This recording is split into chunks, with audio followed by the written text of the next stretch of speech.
call me Grayson. Well, ladies, this is your space for inspiration, empowerment, and real conversation with women who are redefining the game.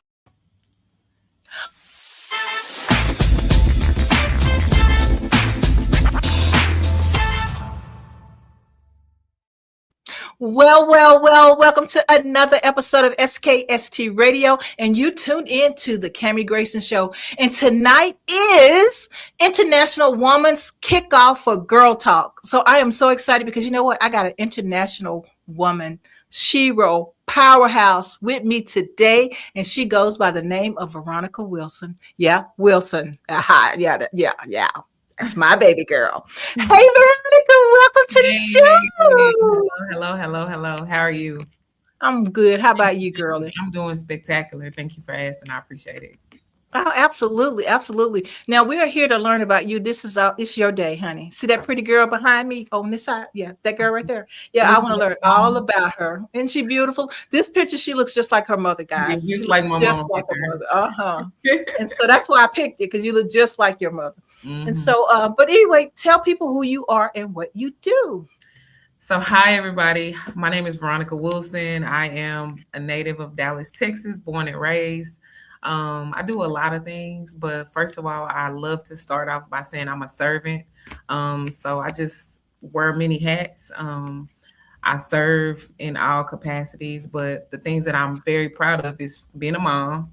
I have a beautiful daughter. Her name is Ariel. She'll be 21 this year. And I have an amazing son. His name is August Fields. He'll be 11 actually next month. April 1st is his birthday. And I work for an organization, a nonprofit organization. We disrupt trends of violence, and I am the director of the economic development piece. So I get to run like all of our business economic development initiatives. And I just launched my own trucking company. So I started a logistics and freight company last year, and it's called Currency Distribution. So I'm excited about that. And that's just kind of like a new venture that I've started. I'm into the fitness industry. I am an investor in MentFitness, where we have 2 gyms. Oh, I wonder, am I froze or she froze?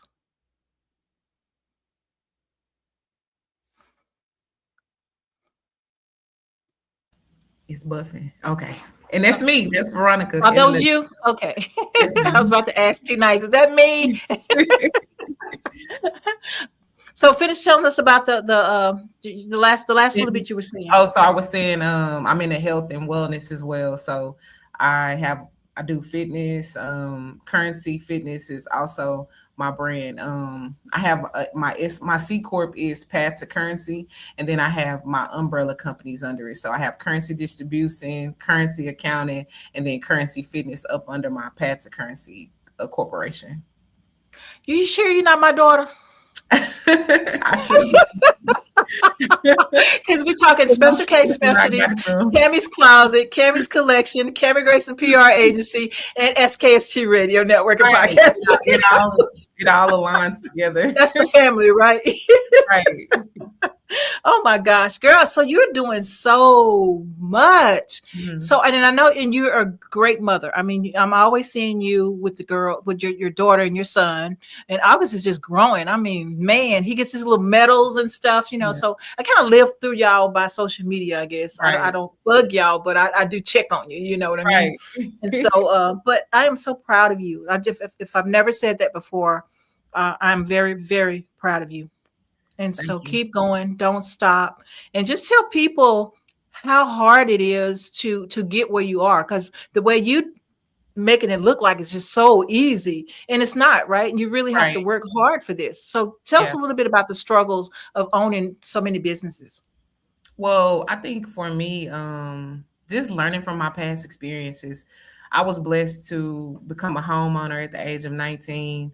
And go into business early. My dad was an entrepreneur. He originally started an organization called 4 Star Connection. And so when I was in high school, I used to be his administrative assistant, right? And I hated it. I hated it because I was like, I gotta stay stuck in here all summer, and you got me doing everything, not realizing that it was gonna be a part of my now. So I literally took everything that my dad had instilled in me, and it had allowed me to be a part of as a kid, as a teenager, and became a business owner. I opened up 2 tobacco stores in my 20s that did very well, and they were very successful. I graduated with my undergrad is in entrepreneurship, and then I minored in economics and accounting. So I've always been really great with like finances and money and stuff like that. I think my greatest challenges were just trying to create a balance. And I don't even know, Cammie, like, is it a such thing as balance? Like, I don't even know. Not really. Not really. I think it's just seasons in your life where certain aspects of your life get more attention than others, right? But I knew one of the things out of the life cycle is my kids. Like, I knew for a fact that whatever I did, I had to make sure that it revolved around my kids because they were my priority. And I knew that, you know, God had given me them and had blessed me with them. And it was my duty to make sure that they got everything that they needed to go out and also be successful.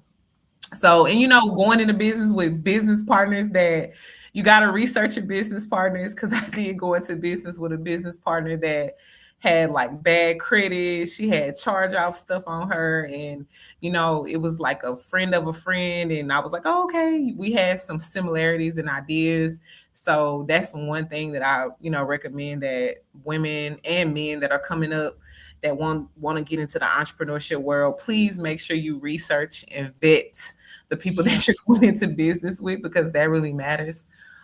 We host an event here at my organization now at Urban Specialists every first Wednesday of the month.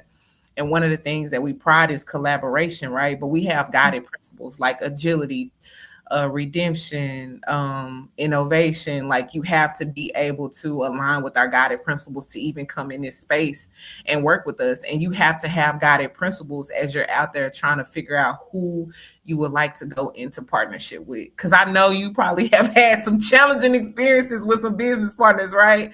They will run off on the money. They'll mess up the business credit. I mean, that does really matter. So I learned that early on, like making those challenges and learning, you know, S Corp, C Corp, LLCs.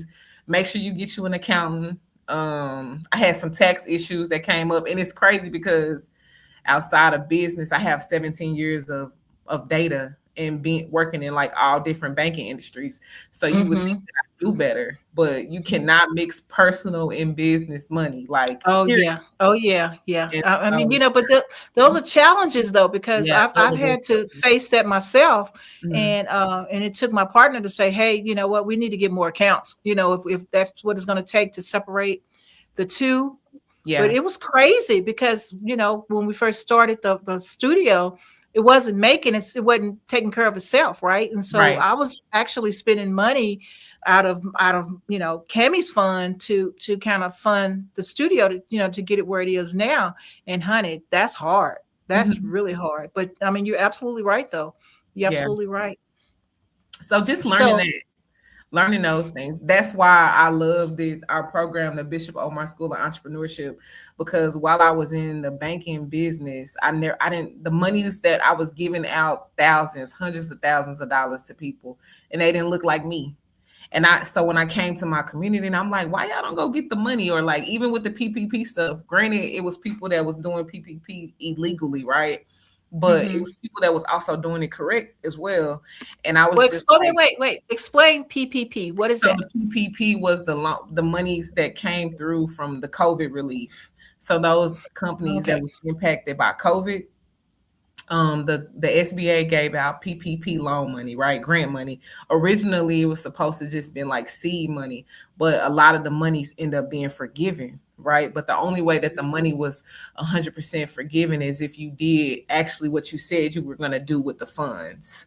So meaning that you had to do payroll. It was like certain things that you had to do payroll. You had to pay into like what if you had a mortgage note, notes on like your building, anything that was related to the business aspect of the monies that was received. And a lot of people just didn't understand the paperwork part of it, right? So that's why they was like, I'm not doing that. And I'm like, you have a payroll, right? You pay out employees. Well, you could qualify for $150,000.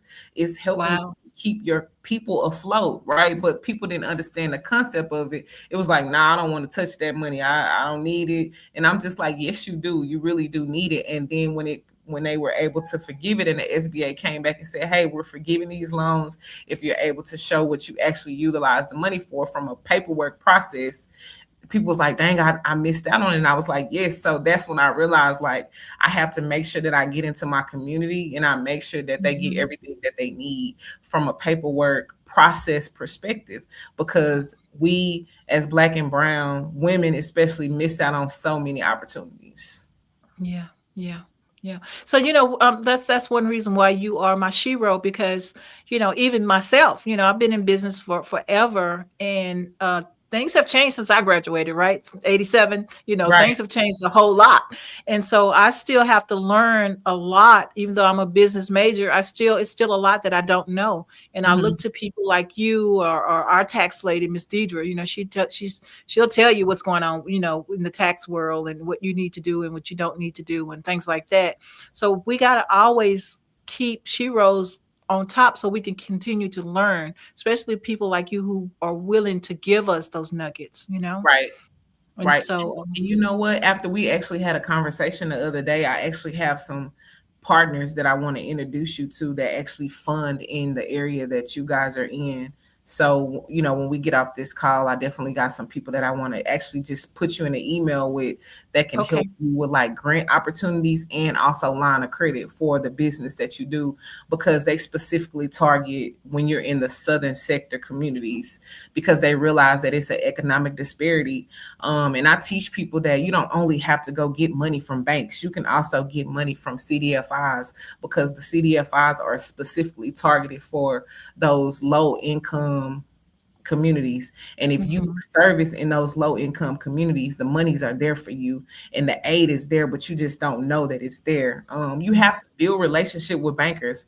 I can call any one of my banking friends right now from different banks, and I just build relationships and say, hey, I have a person that I want to bring over there to you. Her name is Kimmy. She does great business. And then I just pass you off. And I know it's relational too. And I teach the community, like, don't be scared to go in the bank. I'll go in there with you. I'll hold your hand and we can talk to them. They regular people just like us. But you just have to have your book of business in order, and you have to say, hey, you know what? I don't even know what I'm doing. I just know how to go make some money. And if that's the case, they'll help you still, because they have financial literacy classes that are free. They'll say, you know what? You qualify for $25,000, but before I give you this $25,000, you got to take this financial literacy course, and let's make sure that you understand your business. And that's what it's all about.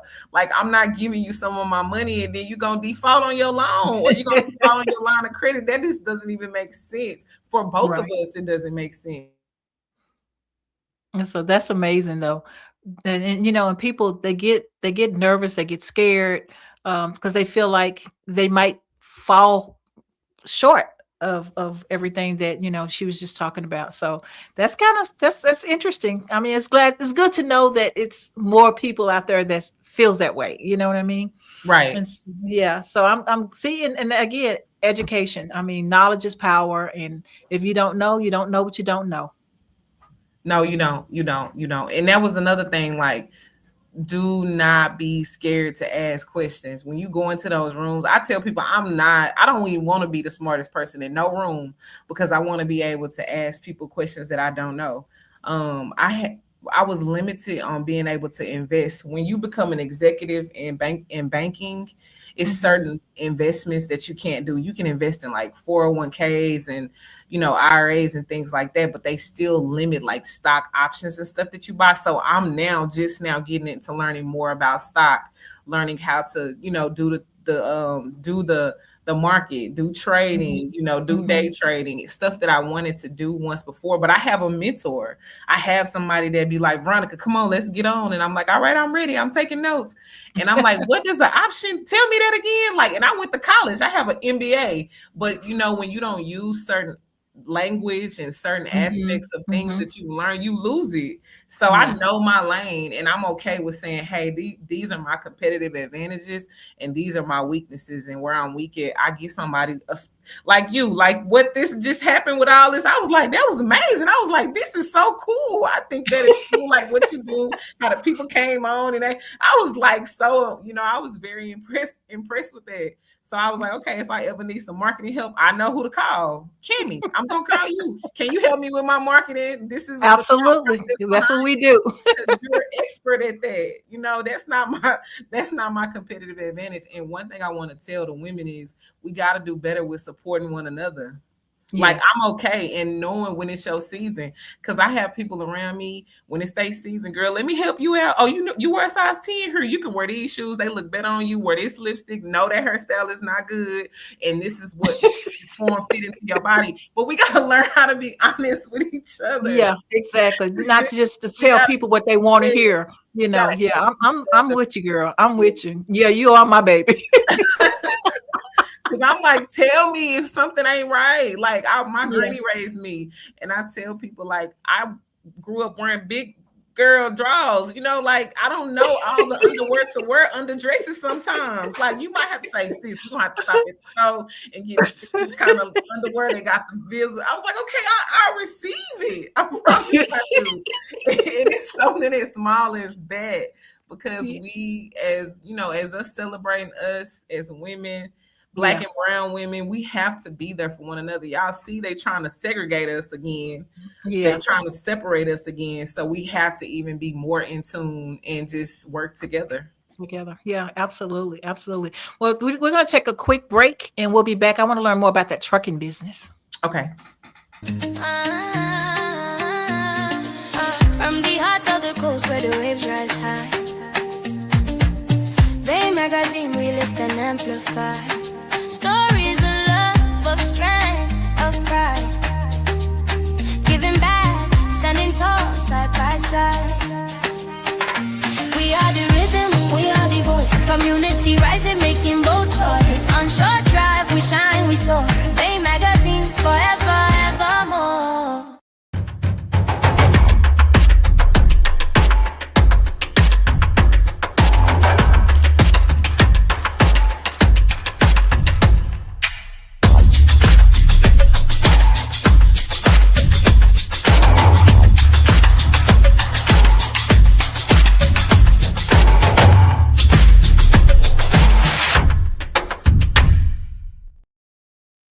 All right. If you just tuned in, you haven't tuned in too late. You tuned into the Cammie Grayson Show, and we are celebrating Girl Talk International Women's Month. The date is the 8th for the actual date, but we're celebrating the whole entire month. We're bringing you powerful women like this lady right here, Miss Varonika Wilson. Girl, thank you for those nuggets that you gave in the first half. And the second half, I want to learn about this trucking business. How does a female get into trucking? So I honestly did the trucking business because my dad, he literally lives check to check, and he's like almost 60 years old. And I was just like, I can't imagine, because I stay at a job maybe 3 to 5 years and I'm ready to transition to something different. And I'm always, increasing my currency because I'm always keeping myself relevant to what's going on, and being able to create transferable skills that make me an asset where I go. Right. And, I believe that certain generations of parents didn't come up in that mindset. They like, I've been here for 20 years and this is where I'm gonna stay. And I'm just like, Dad, we got to come up with another way. Like, do you ever want to leave or retire? So, and then I had an uncle, like that's an amazing human being. He actually got into some trouble and, just needed a way. And like all these jobs he was working at was barely paying him money. And I'm like, he's such a great worker. Like he works really hard. He's the first one at work every day, the last one to leave. And, trucking is one of the things that's rapidly increasing, especially with them getting rid of all those the truckers because of like not being legally right and all of the documentation stuff. So it's just an influx of work and freight that's out there. And I was like, hey, this is a time for me to be able to maximize in a freight and logistics business, 5 to 10 year run. then let's make it work and create a space for my family. So my first truck that I did is with my uncle, and then I have 2 trailers. I didn't know nothing about it. I literally got on YouTube University, AI University, That's and T-Nice's job. That's T-Nice school too. yes, and I learned everything. And then by the grace of God, I had a friend from a long time ago. This is why it matters to do good business with people, that actually has his own logistics company. And I called him on the phone one day, and he was like, "Meet me. Let's meet somewhere." We end up meeting out, and he taught me the whole logistics business, like everything I had already did on my own. But he was like, "Veronica, do this here," and he helped me get my very first contract. So I got my first contract, and then I got a second one. And the reason how I even got the second contract was my driver was at a location early. He always was the first driver there. And the man was like, "You just sit in your truck and wait?" And he was like, "Yes, sir, I'm here on time." He said, because you just never know what's going to happen. And he was like, "Well, give me a call, young man. I might have some work for you." So he called me. He was like, "Red, I got somebody." Red, that's my nickname. And I was like, "Yes, sir." So I ended up calling him. And the man was like, "When can you start?" And I was like, "Huh?" And it was literally that easy. Like, I sent him over everything he required, and then we was running up under his company the next week. And so that's how I just end up getting a dedicated run just like that. And I'm still, forever looking for stuff. And because by the grace of God, I've done great business in my community. People are like, "Veronica, can we add our truck on yours? We want to run for you. Can we come work for you?" And I'm just like, "Yeah, wait. Let me find wait, let me get there. Wait. And that's just literally how it worked. And I just been blessed. It wasn't easy. I even was like, "Man, I think I don't even want to do this," because the gas prices are going up. Diesel gas is like super expensive. It's a lot of, it's a lot of front surface work that you have to do. You got to figure out if you're going to lease a truck. You got to buy the trailers and all that. But I was kind of I kind of put up money and had money saved up. Right. So I was like, it's an investment. And so that's where we are. So do you have like a warehouse for the trucks, or where do the trucks live? So actually 2 ways you can park. I have a facility where I park the truck at, or I'll just park it in the driveway of the driver. He has like a really big piece of land, so we'll park the trailers at his location sometimes. But if it has like a real expensive load on it, like sometimes he'll pick up the day before, then we'll just park it in a facility because it's double insured. So not only is it insured by me, but then it's also insured by the parking space that we rent out. Okay, gotcha. Wow, that sounds like a major adventure. Now, what about repairs? Is that expensive? Well, because the truck is brand new, the truck only had 1 mile on it. So because wow, we haven't had to have any repairs. The trailers that we purchased, everything was brand new. We got really good tires. We keep up the maintenance on it. You have to, you get your oil change and the regular maintenance every 10,000 miles.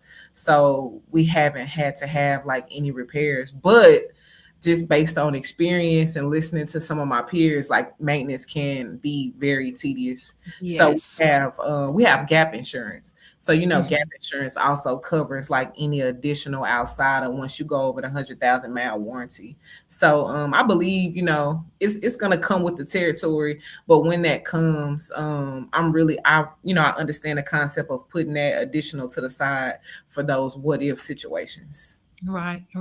So out of all of your babies, out of all these babies under your little umbrella of yours, which one is your favorite? Fitness. The fitness. I know you knew that. You have fun with that fitness. I'd be like, so when you get up in the morning and you're at the gym, I'm just getting out my bed and I'm looking on my phone, because I'm posting and stuff, right? And then I see you working out and I'll look at my bicycle that's sitting over there. Then I get over there and I'll walk over there and I'll look at it. I might go get my cup of coffee and go to the other room. And then I go back and I see you still doing your fitness thing. Then you got your 30-minute countdown and you're doing all this. And I'm like, okay, I'm going to go back over here to this bicycle. One time, I swear to God, I kid you not, I think like a month ago, I was all inspired and everything. So I'm going to go get on this bicycle. I'm finally going to get on this bicycle. And I keep it in the living room so I won't put clothes on it, right? So it won't just be sitting there. Girl, I got on that bicycle. I sat maybe 5 minutes and I was exhausted. I was exhausted. I have no energy to, I think once get that energy, like, because looking at you, makes you want to have that drive, right? Uh, So how do you get that energy? I mean, it's like, I know it's your energy in your body. How do I get this body energized like that body? so, like some of my friends, I tell them this is how I originally started, and this is so vain. This is so vain. I had these pair of jeans a long time ago when I very first started going down this fitness journey, and I said I'm gonna fit in these jeans, and I literally worked out. And I said, I'm gonna keep working out, and I would try those jeans on every month. I'm like, ooh, I almost got them up, and then I was like, okay, I still don't got them up yet. So then I would increase my cardio. I was like, okay, maybe I should just do more cardio, and then I could almost fit in them. And then it was like 3 months later, and I got in them, and I was like, oh yes, I'm able to do it now. And so I use that as my thought process in that space. The But then goal, yeah.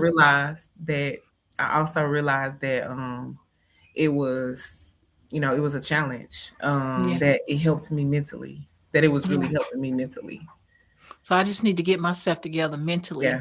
Yeah. Because when I first moved here, I used to walk around the beach all the time. But then the COVID hit and all the bad stuff started happening. And, it just got me scared. It made me not want to go to the beach. I still like going to the beach, but I don't like going by myself now as much as I used to. When I first moved here, I mean, I was out the door all the time. Right. But now, and I'm a little older too. I've been here 7 years. So I don't know. I want that back though. I want that drive back. I'm just not mentally, I'm just not there. Right. Well, just one day at a time. One day at a time. Words of affirmation. Don't even jump into it like me. Maybe do 15 minutes. Do a 15-minute walk. Do a 20-minute walk. Do a 30-minute walk. I tell people just gracefully do whatever you can until you get there, because health is the ultimate wealth. So another thing that I've started this year is I don't really get to watch a lot of TV, so I picked a television show that I like, which is SWAT. So I don't watch SWAT unless I'm working out. So when I get on that Stairmaster, I get to watch my show, and I'm like super excited because I'm like, I know I ain't gonna get to watch this again till tomorrow. So it really helps me get through my 30 to 45-minute cardio session. And I actually like that a lot. I absolutely love it. So as we start wrapping things up, Nisi, tell us some words of wisdom. So if you have a young lady like our little intern here, who's inspiring to be an entrepreneur like you are. And I didn't say preneur, I said preneur, because that's you're all about that, right? And so how do they get to be where you are right today? So just continue to first, your village matters, like the people that you put yourself around. That really does matter a lot, because I didn't get here by myself, but I got here because I had people that was sharpening my iron. The Bible says iron sharpens iron. So put people in your life that are going to continue to keep pouring into your cup and not emptying your cup. I tell my kids, you got two people in this world. You got givers and you got takers. And you have to first identify which one of those people you are. And then you have to identify those kind of people that are around you. And then my bishop, whose organization this is that I work for, he transitioned during COVID. He always says, inspire people, inspire people. So you have to be able to give in order to receive. And so when you master those things and you learn how to love yourself, truly love yourself, God will just start putting the right people in your space to help you get to those things. Because a lot of the things that I'm doing, it was never a thought. I never thought about it. It wasn't even a vision or a dream, but it was because I had a conversation with someone and they was like, Veronica, what you think about this or what you think about that? And so I in turn also give that back. I love it. Absolutely love it. So tell people how they can get in contact with you. So you can get in contact with me. My phone number is 972-259-0404. If you're in the Dallas-Fort Worth area and you're interested in joining our Bishop Omar School of Entrepreneurship, you can just call and text me and say, hey, I heard you on the Cami Show. Or if you want to follow me on social media, you can go to Currency Fitness. That's CURRENCY Fitness, FITNESS. And then we can connect that way. I love it. Absolutely love it. Now, what could we do for you to help you out? I'm gonna share this and that's it. I mean, just put this out. Continue to keep being inspiration to other people in the world like you've always done, and just continue to keep reaching one and teaching one like you are already doing. So I am because you are because I am. So it's a full circle moment for us. It is. It really is. Well, honey bunny, I love you so much. I'm so proud of you. Kiss my little kids, my grandnieces and nephew for me. I know the oldest one is in school, but let them know I love them too because I'm not around. Thank you Okay. so much. All right. Have a good one, Amy. Bye. Until next time. Bye for Until now, next guys. time. Bye. An SKST Radio Network production. Powered by SKST Radio Network and SGA Entertainment. Tommy G got you!